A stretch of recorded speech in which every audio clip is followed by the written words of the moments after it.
اور پتہ ہے میرے نبی پاک نے کیا فرمایا؟ فرمایا مجھے میرے رب نے حکم دیا ہے کہ میں 4 لوگوں سے پیار کروں۔ اللہ اکبر، کاش کبھی آپ اس حدیث کے جملوں کو سمجھیں۔ اور یار اللہ نے حکم دیا ہے محبوب پیار کرے، حضور کس سے؟ تو پہلے 3 مرتبہ نبی پاک نے ایک ہی شخص کا نام لیا، فرمایا علی سے، علی سے، علی سے، پھر فرمایا ابو ذر غفاری سے، پھر فرمایا جناب مقداد سے، پھر فرمایا سلمان فارسی سے۔ رب نے مجھے کہا ان سے پیار کرو، حضرت ابو ذر غفاری۔ تو بھوک کے موقع پر نا اونٹ پہ بیٹھے تھے، پیچھے رہ گئے، اونٹ پر بیٹھے تھے تو پیچھے رہ گئے، اونٹ سست تھا، تھک گیا، چل نہیں رہا تھا۔ حضرت ابو ذر غفاری رضی اللہ تعالیٰ عنہ پہلے تو اسے لے گئے یہ گاؤں میں کہ اونٹ بیمار ہو گیا، اس کا علاج کرایا، لیکن جب وہ ٹھیک نہ ہو سکا نا تو اونٹ وہیں چھوڑ دیا۔ حضور صلی اللہ علیہ وسلم کے پیچھے ضرور پہنچنا ہے میدان تبوک میں، تو جو سامان تھا وہ سارا پشت پہ رکھا اور اکیلے ہی چل دیے، تنے تنہا اور پیدل۔ سامنے سے گرد اڑتی ہوئی نظر آئی تو لوگوں نے کہا حضور پتہ نہیں کون آیا ہے۔ فرمایا تمہیں نہیں پتہ، مجھے تو پتہ ہے نا، ابو ذر غفاری آیا ہے، ابو ذر غفاری آئے۔ پھر حضور نے فرمایا یمشی واحدہ و یموت واحدہ و یبعث واحدہ، فرمایا یہ تنہا چلتے ہیں، یہ تنہا ہی دنیا سے جائیں گے، تنہا ہی اٹھائے جائیں گے، تنہا چلتے ہیں، تنہا ہی دنیا سے جائیں گے، انتقال تنہا ہی اٹھائے جائیں گے۔ جو بہت زیادہ سختی کرنے لگے صحابہ پہ، بہت زیادہ، تو حضرت عثمان غنی رضی اللہ تعالیٰ عنہ نے فرمایا کہ آپ اپنے مزاج کے لحاظ سے تو درست ہیں، پر جو چیز آپ طاری کرنا چاہتے ہیں جب شریعت گنجائش دیتی ہے تو آپ کیوں اتنی سختی فرماتے ہیں؟ تو فرمانے لگے ٹھیک ہے پھر مجھے ربضہ جانے کی اجازت دے دو۔ ربضہ ایک بستی تھی، جنگل تھا، وہاں کوئی آتا جاتا نہیں تھا، اسی کسے دیکھو جو نہیں چلا گئے تو نہ کچھ ہڈا دردی۔ حضور نے کہا تھا نا یمشی واحدہ، تو اکیلا چلے گا، ربضہ چلے گیا۔ حضرت سیدنا عثمان غنی نے کہا یہ کچھ بکریاں لے جاؤ، دودھ پی لیا کرنا۔ فرمایا عثمان مجھے مال کی تو ضرورت پہلے دن سے ہی کوئی نہیں، مجھے تو رب رسول کی ضرورت ہے، ان کی کرم نوازیاں میرے ساتھ رہتی ہیں۔ تشریف لے گئے، وہاں تنہا کھجور کے خشک ٹکڑے کھاتے، عبادت کرتے، اللہ کو یاد کرتے۔ بڑے بڑے لوگوں نے آ کے کہا کہ ابو ذر آپ کی بڑی شان ہے، ہمارے ساتھ چلیں۔ فرمایا چھوڑو، کہاں منشور ہم اور کہاں ہنگامے محبت کے، ایک حجرے میں رہتے ہیں، خدا کو یاد کرتے ہیں، ضرورت کوئی نہیں، جہاں ہوں نا وہاں میں ٹھیک ہوں، حاجت نہیں۔ وصال کا وقت آ گیا، دنیا سے جانے کا ٹائم آ گیا، اکیلے ہیں، بیوی ہے اور بیٹی ہے، جنگل کا علاقہ ہے، حج ہو گیا، رستے بند ہو گئے، بیمار ہو گئے۔ اپنی اہلیہ کو بلا کے کہنے لگے اب میں بچوں گا نہیں، اب جانے کا وقت آ گیا۔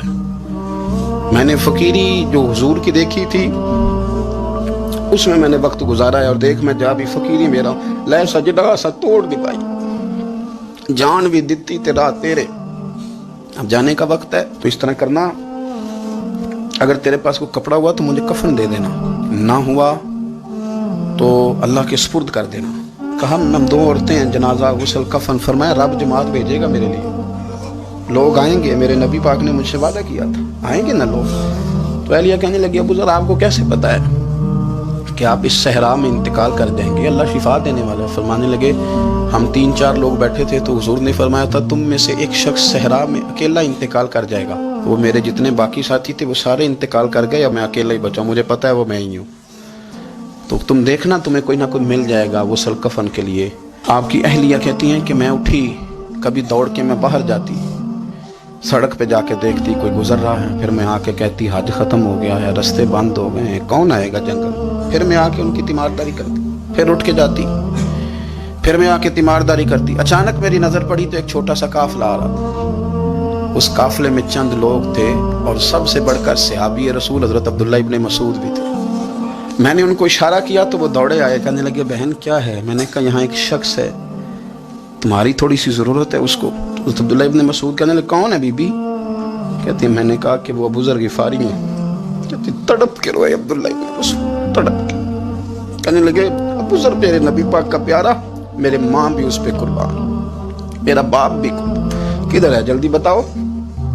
کہتی میں لے آئی، 4-5 لوگ تھے وہ، تو سیدنا ابو ذر غفاری کہنے لگے عبداللہ میرا وصال ہو جائے گا لیکن یاد رکھنا میری بیوی کے پاس کفن کے لیے کپڑا موجود نہیں، وہ لہو سجنا سا توڑ ہی نہیں پائی، جان بھی دیتی تیرا تیرے کفن کے لیے کپڑا نہیں ہے، لیکن تم میں سے نا وہ بندہ کوئی کپڑا نہ دے جو کبھی کسی سرکاری عہدے پہ رہا ہو، وہ بندہ میرے کفن کے لیے کپڑا نہ دے کسی سرکاری عہدے پہ رہا ہو۔ ایک انصاری جوان کہنے لگا ابو ذر میں کبھی کسی عہدے پہ نہیں رہا، اگر آپ میری چادر قبول کر لیں کفن کے لیے میں ٹھیک ہے، میں نے نا حضور کے طریقے پر زندگی گزاری ہے، چپ کر کے میرا جنازہ پڑھ دینا اور مجھے کہیں اور نہ لے کے جانا، اسی کسی تے کچھ نہیں جے لگتے تو نہ کوئی ساڈا دردی، یہیں کسی صحرا میں جنگل میں یہیں کوئی قبر کھود کے مجھے دفن کر دینا، مجھے جانے نہیں ہے کسی جگہ۔ حضرت عبداللہ ابن مسعود رضی اللہ تعالیٰ عنہ نے جنازہ پڑھایا، اور اس درویش کو جو 5ویں یا 4تھے مسلمان ہیں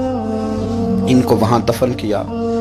جب خبر پہنچی نا مدینے تو سب سے زیادہ آنسو مولا علی نے بہائے، سب سے زیادہ حضرت علی نے۔ لوگوں نے کہا اتنا کیوں روتے ہو؟ فرمایا 2 ہی تو بندے تھے جو اللہ کے راستے میں کسی کی پرواہ نہیں کرتے تھے، اب ایک ہی رہ گیا ہے۔ کہا حضور کیا مطلب؟ فرمایا 2 ہی تھے، ایک ابو ذر اور ایک علی، اب اکیلا علی ہی تو رہ گیا، وہ چھوڑ کے چلے گئے۔ حضرت سیدنا ابو ذر غفاری